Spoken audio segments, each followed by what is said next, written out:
গাইবান্ধা সদর উপজেলার রামচন্দ্রপুর ইউনিয়নের জগৎরায় গোপালপুরের বৈরাগী পাড়াকে এখন সবাই অন্য নামে চেনে। এখন সেই গ্রামে নতুন পরিচিতি মুড়ি গ্রাম হিসেবে। এর কারণ মুড়ি যাদের জীবন জীবিকার উৎস, সেই মুড়িওয়ালা নামের মুড়ি তৈরি কারিগরদের এই গ্রামে কারবার ও বসবাস। জগৎরায় গোপালপুরের বৈরাগী পাড়ায় হিন্দু, মুসলমান, বৈষ্ণবী সম্প্রদায়ের 150টি পরিবারের প্রায় 30 থেকে 35 বছর চাল থেকে মুড়ি ভেজে তা বিক্রয় করে তাদের পরিবার পরিজনকে নিয়ে খেয়ে পরে বেঁচে আছে।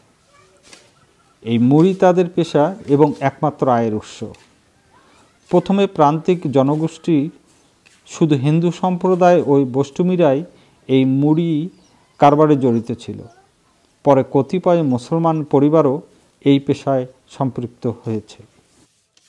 সম্প্রতিকালে মেশিনের তৈরি করা মুড়ি এসে বাজার দখল করলেও গ্রামীণ এই মুড়িওয়ালাদের মাটির খোলায় ভাজা মুড়ির চাহিদা অনেক বেশি। ছেলে 2 জন, মেয়ে 1 জন। তাকে তো ছেলের বাবা মারা গেল, ওই সকলে করে খাটিয়েছি, ওই যে ওটাই পিতৃকাল হচ্ছে। পুরে দায়িত্ব ওই মুড়ির সংসারের মধ্যেই।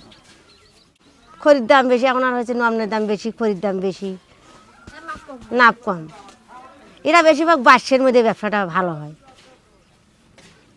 ধান শুকিয়ে না, নাপ বেশি হয়। তা মনে করেন গরিব মানুষ, অল্প তবিল, অল্প পয়সা। তা আমার তার বেশি পয়সা নাই বলে বেশি পয়সা দিয়ে মনে করেন টাকা বেশি করে থাকলে মানে সেদ্ধ সুগন করলাম, বেশি করে ভাজলাম, সেটা তো আর নাই। যে করে শুকে দিনে মনে করেন আজকে নাড়ের দিনে 2 দিনে কোনো রকম কাপ করে শুকেন নাগে বলে ভাজলে আমার টাকা হবে, টাকা হলে ধানটা আনা যাবে। এইভাবে আমরা ব্যবসা চলতেছি। আগের থেকে না পরিবর্তন নিয়ে আছি।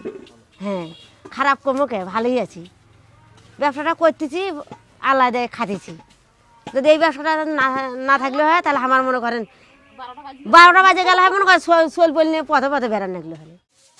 মুড়ি ভাজার এই পেশাদার প্রান্তিক জনগোষ্ঠীকে তাদের আদি পেশা টিকিয়ে রাখতে সহজ শর্তে ব্যাংক থেকে ঋণ দেওয়া অত্যন্ত জরুরি। আর্থিক সহযোগিতা পেলে তারা এ থেকে আত্মনির্ভর হয়ে উঠতে সক্ষম হবে।